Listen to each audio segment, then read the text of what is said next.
Good morning बेटा। गगनदीप, ये अमनप्रीत अलग से यहाँ पे क्लास ले रही है। अमनप्रीत जो अलग मोबाइल से ले रही है, और आप कहते हो कि गगन जो है, अमन मेरे पास ही बैठी रहती है कि।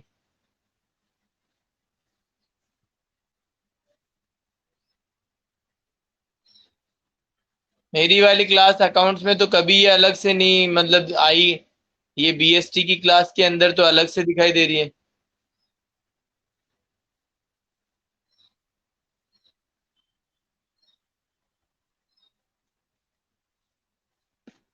अच्छा, आज ही लिए।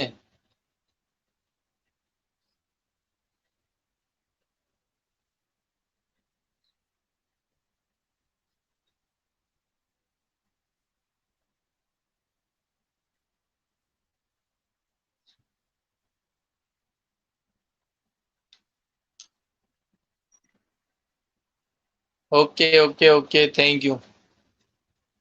तो गुड मॉर्निंग सभी बच्चों को again. And how are you, कैसे हैं सभी? आई होप कि सभी अच्छे होंगे, घर पे भी सभी अच्छे होंगे। और आशा करता हूं कि आपकी पढ़ाई भी एकदम बिंदास चल रही होगी, और ऐसे ही आप पढ़ाई करते रहे अच्छे अच्छे से। और जो बच्चे पढ़ाई नहीं कर रहे हैं उनके लिए आपको इन्फॉर्मेशन है कि टाइम बहुत कम बचा हुआ है, और प्लीज़ आप अपनी पढ़ाई में लग जाइए। और अदरवाइज कोर्स हो जाएगा, टाइम बचेगा नहीं, पेपर आ जाएंगे और आप फेल हो जाओगे। तो प्लीज़, जो स्टूडेंट पढ़ाई नहीं कर रहे हैं, प्लीज़ पढ़ाई आप स्टार्ट कर दीजिए।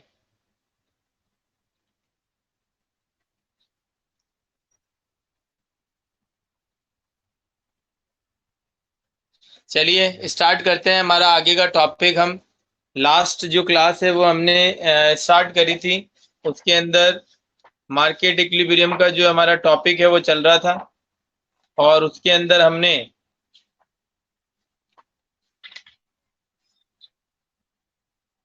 Effect of change in demand while change in price, price के चेंज होने पर हमने डिमांड में चेंज को देखा था कि कितना डिमांड में चेंज आता है।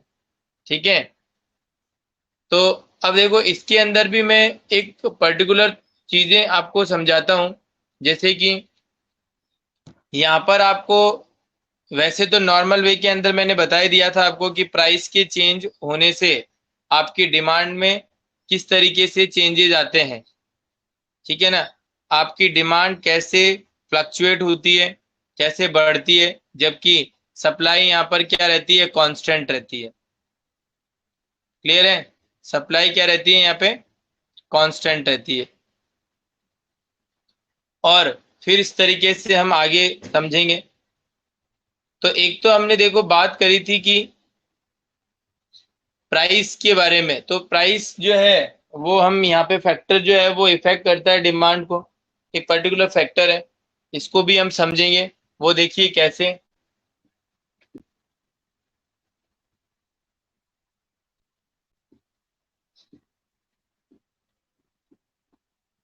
देखिए, सबसे पहले मैं यहाँ पे बताऊंगा कि जो चेंजेस आते हैं डिमांड के अंदर प्राइस के चेंज होने के कारण, वो बिल्कुल एग्जैक्टली इक्वल चेंजेस आते हैं। जितना प्राइस में चेंज आया उतना ही डिमांड में भी चेंज आता है। ठीक है ना, उस परसेंटेज में जितना प्राइस में चेंज आता है उसी परसेंटेज में डिमांड में भी चेंज, तो वो तो हम क्या बोलेंगे, सेम जो आपका इक्वल जो आपका चेंजेस आए हैं। तो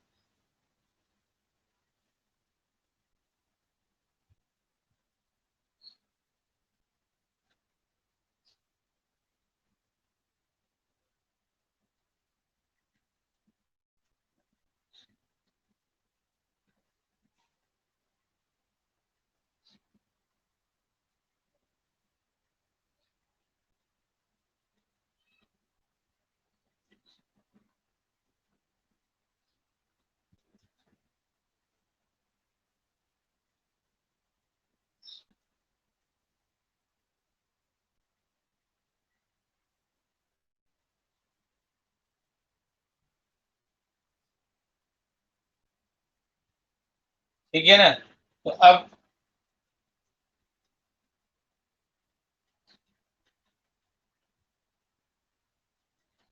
ये आपका देखिए, प्राइस था पहले, मान के चलो कितना 50, और ये कितना हो गया यहाँ पे 40। यहाँ पे जो डिफरेंस चल रहा था,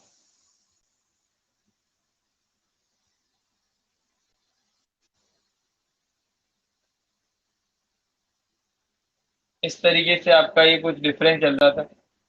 यहाँ पर मान लीजिए 50, 100, 150, 200 और 250 और 300। तो यहाँ पे जो चेंजेस आए हैं आपके, देखिए, हाँ सप्लाई को बना रहे हैं ना अभी। देखिए सप्लाई जो है वो किस तरीके से फ्लक्चुएट होगी, वो अभी हमने केवल प्राइस को लिया है। यहाँ पे क्या लिया है, यहाँ पे प्राइस को लिया है। तो सप्लाई के लिए यहाँ पे तो देखिए एक ही पर्टिकुलर क्या बन जाएगा, ये बन गई हमारी डिमांड कर्व, ये बन गई। ठीक है, यहाँ पे अभी सप्लाई को नहीं लिया। तो कहने का मतलब डिमांड में जो चेंजेस आए हैं, मतलब प्राइस के कारण, तो जितना प्राइस कम हुई है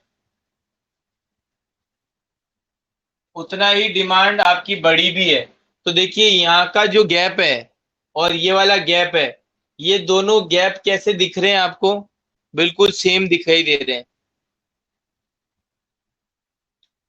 ठीक है, तो ये वाली जो चीज है वो क्या होगी, एक परफेक्ट रेक्टेंगुलर हाइपरबोला।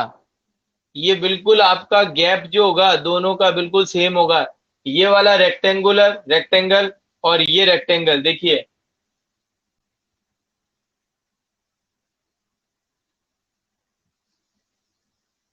जो ये रेक्टेंगल है ये, और ये वाला रेक्टेंगल, ये दोनों आपस में क्या रहेंगे, सेम रहेंगे। मतलब प्राइस के चेंज आने के कारण उतना ही परसेंटेज में यदि आपकी डिमांड में भी चेंज आता है, तो फिर वो क्या कहलाता है, सेम आपका चेंजेस आए हैं इसके अंदर। ठीक है, क्लियर है। अब हम यहाँ पे बात करेंगे, यदि प्राइस में थोड़ा सा चेंज आने के कारण डिमांड में बहुत ज्यादा चेंज आ जाए, डिमांड में बहुत ज्यादा चेंज आ जाए, तो वो कैसे होगा डायग्राम, उसका डायग्राम कैसे बनेगा वो हम देख रहे हैं।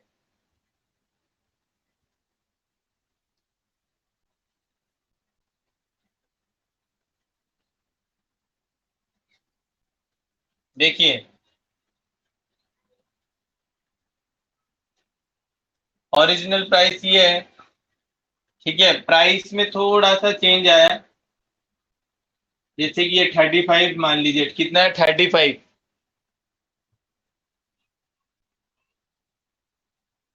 ये लो।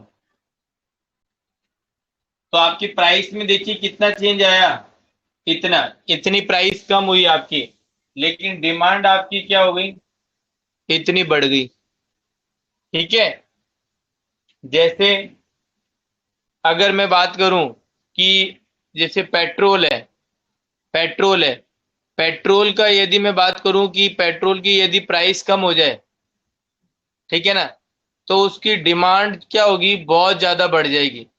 अगर पेट्रोल के अंदर यदि आपकी 2 रुपए या 3 रुपए भी प्राइस कम होगी ना, थोड़ी सी भी, तो फिर आपका प्राइस जो डिमांड है उसकी वो बहुत ज्यादा बढ़ जाएगी।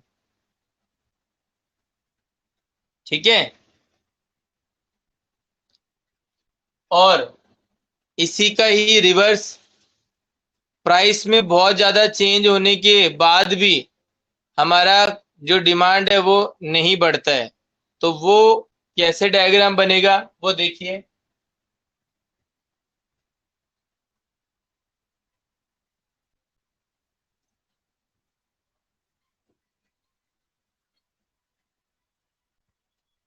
प्राइस में बहुत ज्यादा चेंजेस आए हैं, यहाँ पे होगी प्राइस 40 से 60 रुपए होगी, ये देखिए। लेकिन डिमांड में जो चेंजेस आए हैं वो उतने नहीं आए।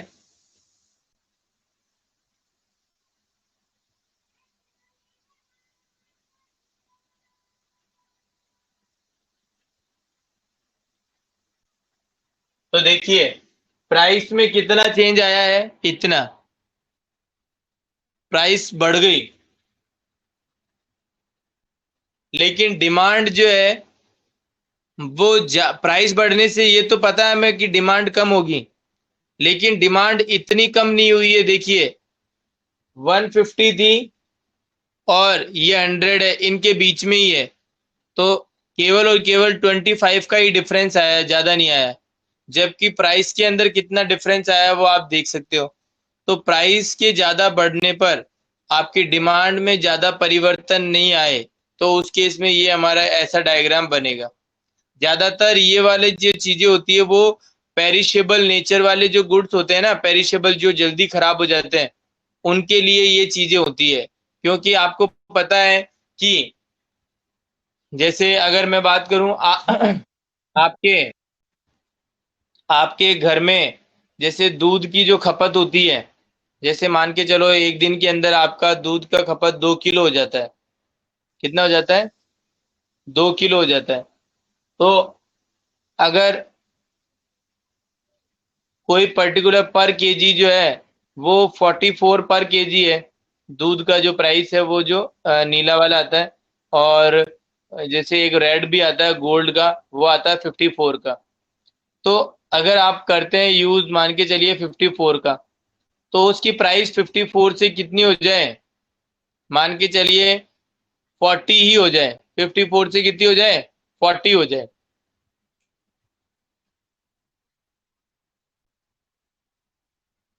हाँ,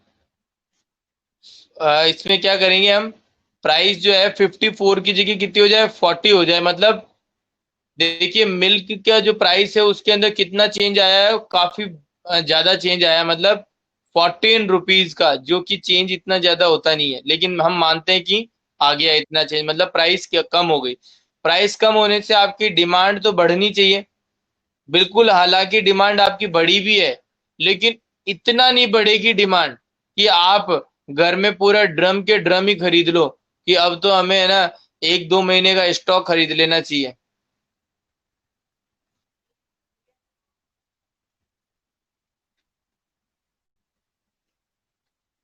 समझ में आ रही है कि भाई आपने क्या सोचा कि अब तो प्राइस कम हो गई, 2-3 महीने का दूध इकट्ठा खरीद लेते हैं, ड्रम भर लेते हैं।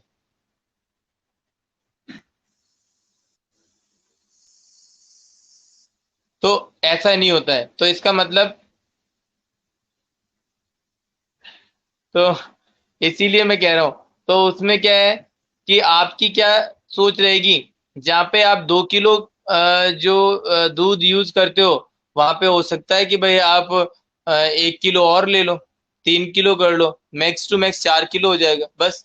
ये इससे ज्यादा नहीं होगा, ठीक है ना। जस्ट डबल कर लोगे। और ऐसे नहीं है कि भाई 2-2 3-3 महीने का स्टॉक इकट्ठा कर लोगे, नहीं।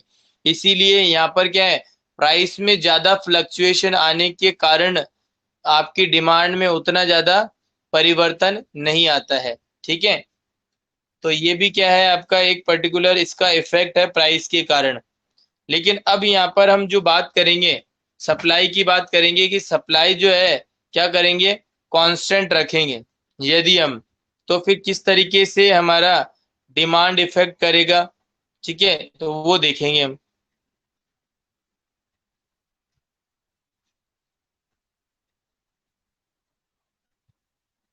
देखिए वो तो चीजें मैंने आपको पहले भी बता दी थी कि किस तरीके से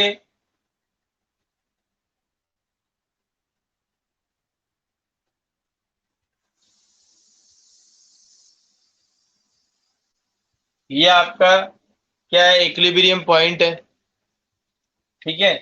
और प्राइस के प्राइस के देखिए, ध्यान दीजिएगा, अभी जो बता रहे हैं वहां पे उस पे वापस फोकस कीजिएगा। प्राइस के कम होने से डिमांड क्या हो रही है, बढ़ रही है। प्राइस के कम होने से डिमांड क्या हो रही है, बढ़ रही है।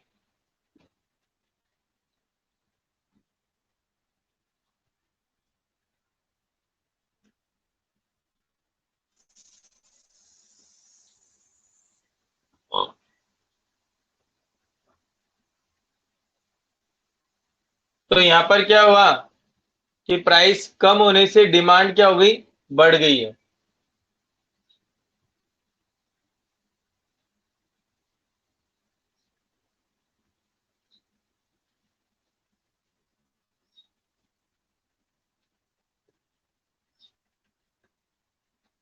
ठीक है।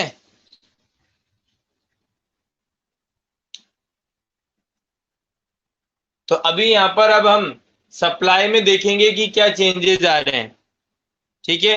तो पिछली बार जब हमने पढ़े थे तो वहां पर हमने क्या किया था, डिमांड में चेंज किया था और सप्लाई को कांस्टेंट रखा था। अब इस बार हम क्या करेंगे, डिमांड को कांस्टेंट रखेंगे और सप्लाई में क्या करेंगे, चेंजेस करेंगे। तो आप देखिए,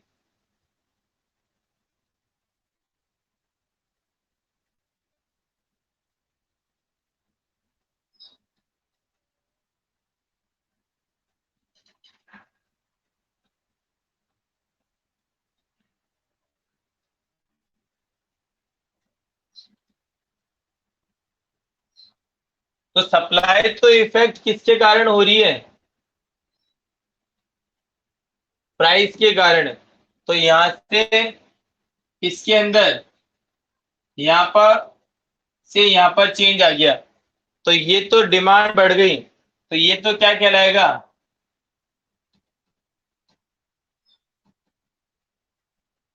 एक्सपेंशन। ये तो देखिए डिमांड कर्व एक ही बन रही है, एक से ज्यादा नहीं बन रही है, न्यू डिमांड कर्व नहीं बन रही है, इसलिए ये तो क्या कहलाया, एक्सपेंशन। और सप्लाई में जो चेंजेस आएंगे,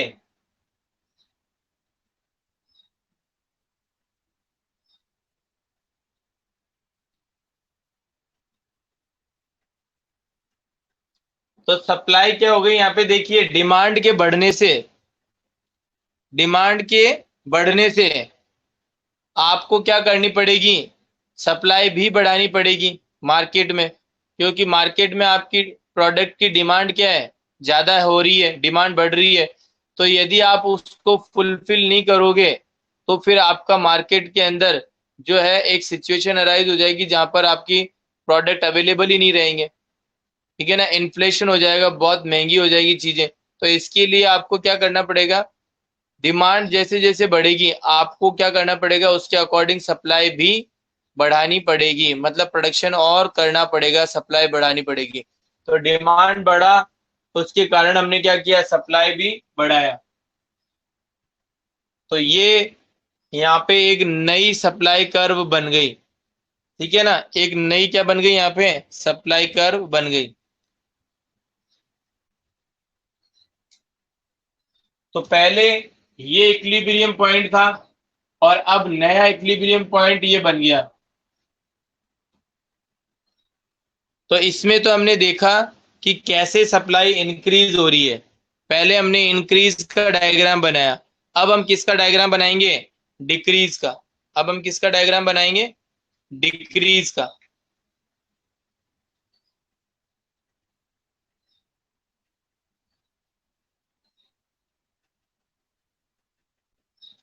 तो डिक्रीज का डायग्राम बना सकते हो आप, डिक्रीज का डायग्राम बना सकते हो ना।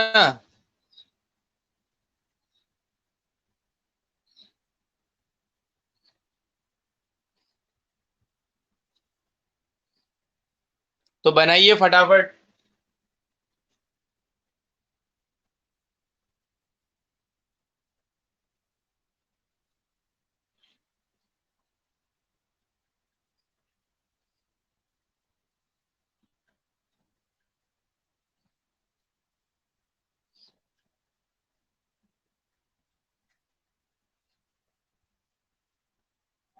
देखिए मैंने तो बना दिया है डायग्राम। मैंने तो बना दिया, पहला इक्विलिब्रियम पॉइंट ये था और अब इक्विलिब्रियम पॉइंट ये हो गया। ये क्या हो गया, सप्लाई डिक्रीज हो गई। ये देखिए, डिमांड डिमांड डिक्रीज हुई, डिमांड के डिक्रीज होने से सप्लाई भी कम हो गई।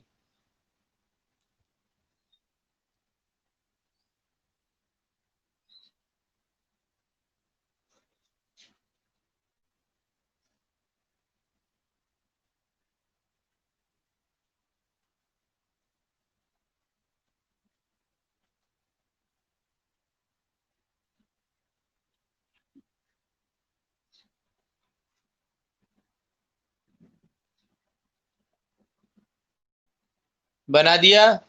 Very good. बहुत बढ़िया। बाकी कहाँ है बच्चे, बाकी नहीं बना रहे क्या? सीमा और गगन दो ही हैं क्या? निकिता गुड मॉर्निंग के, अच्छा बना दिया।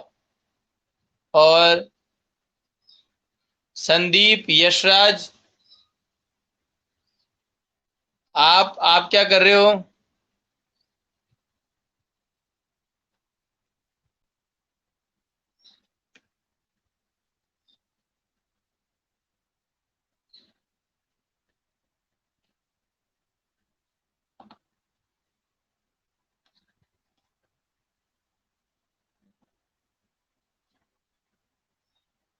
Almost done.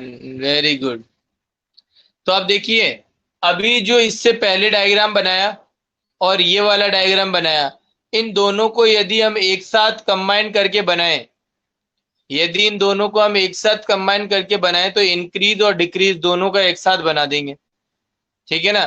डिमांड को कांस्टेंट रख रहे हैं एक ही, और सप्लाई में क्या कर रहे हैं, चेंजेस कर रहे हैं। तो यहाँ पर देखिए,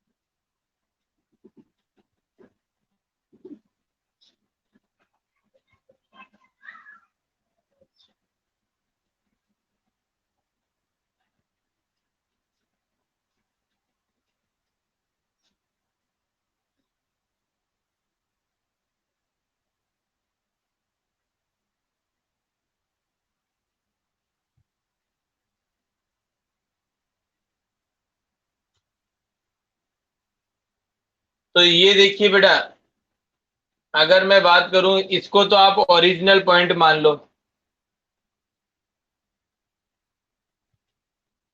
ये इसमें तो यहाँ पे कम हो रही है और यहाँ पर क्या हो रही है, बढ़ रही है। ये इक्विलिब्रियम पॉइंट है। ये इसको EQ1 कर दो, इसको EQ2 कर दो, बस। ये सप्लाई देखिए, यहाँ से पहले तो हमने कम करके देख लिया और इधर बढ़ा के देख लिया। बोलिए, ये चीज भी आपको समझ में आई क्या? दोनों को कंबाइन कर दिया मैंने, पिछले दोनों डायग्राम को।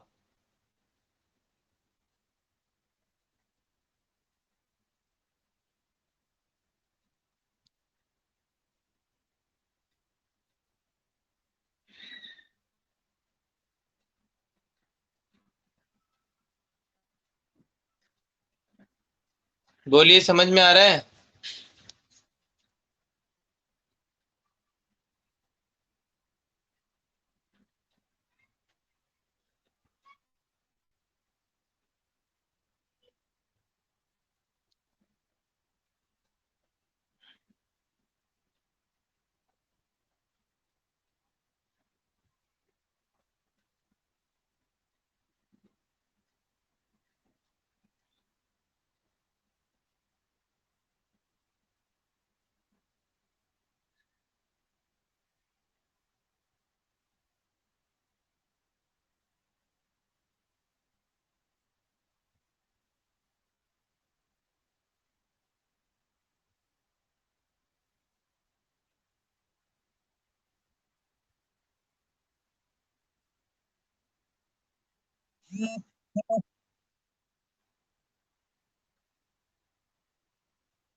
तो बेटा ये डायग्राम आपको समझ में आ गया है, बना लिया है यदि आपने, तो हम आगे अब एक लास्ट डायग्राम और बचा हुआ है, एक लास्ट चीज और बची हुई है जिसको हम देख रहे हैं, और यहाँ पे फिर हमारा चैप्टर ये वाला फिनिश हो जाएगा। तो यहाँ पर हम क्या देखेंगे कि अभी तक हमने क्या किया था, डिमांड को कांस्टेंट रखा था, तो सप्लाई में चेंजेस किए थे, और सप्लाई में हमने सप्लाई को कांस्टेंट किया था तो डिमांड में चेंजेस देखे थे। लेकिन अब यहाँ पर हम क्या करेंगे, डिमांड और सप्लाई दोनों में हम क्या करके देखेंगे, चेंजेस करके देखेंगे। ठीक है।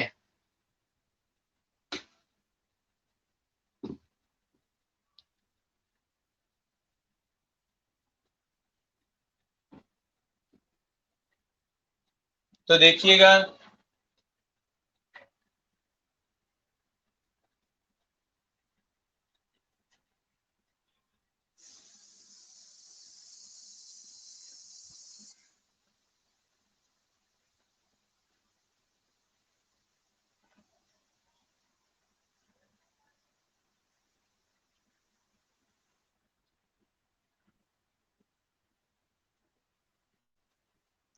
ठीक है।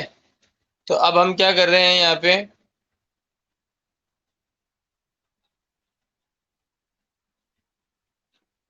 देखिए हमारा जो डायग्राम है उसको देखिएगा आप। सप्लाई जो है वो हम क्या कर रहे हैं, यहाँ पे बढ़ा रहे हैं, ठीक है ना। उससे हमारी जो प्राइस है वो भी क्या हो जाएगी, बढ़ जाएगी, डिमांड भी बढ़ जाएगी। और वो कैसे, वो देखिए,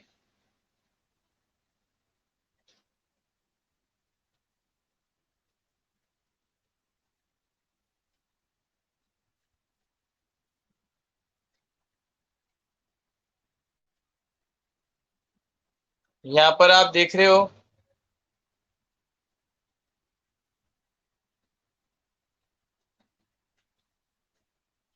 बिल्कुल ये देखिए, अब यहाँ पर एक नया इक्विलिब्रियम पॉइंट बन गया। दोनों ही चीजों में चेंजेस आए हैं, सप्लाई में भी और डिमांड में भी। तो इसलिए आपका दूसरा एक नया क्या बन चुका है, इक्विलिब्रियम पॉइंट बन चुका है।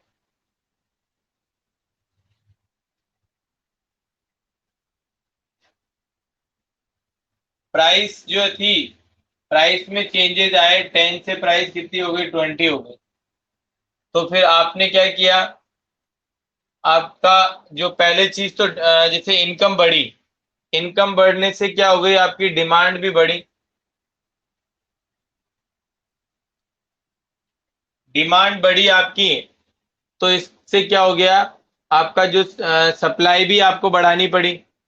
डिमांड बढ़ी तो आपको सप्लाई भी बढ़ानी पड़ी। तो इस पॉइंट पे जब हमने प्राइस को डिटरमाइन किया, ठीक है,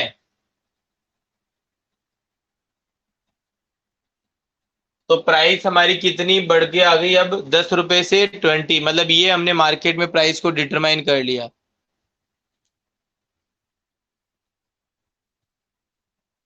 हाँ, इनकम बढ़ेगी ना तो डिमांड भी बढ़ेगी, ठीक है। और इनकम कम होगी तो डिमांड भी कम होगी।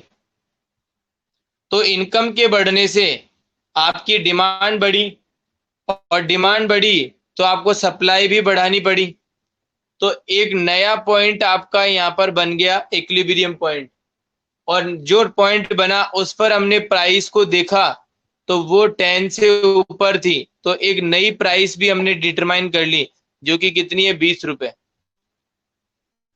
तो ये डायग्राम क्या बताइए।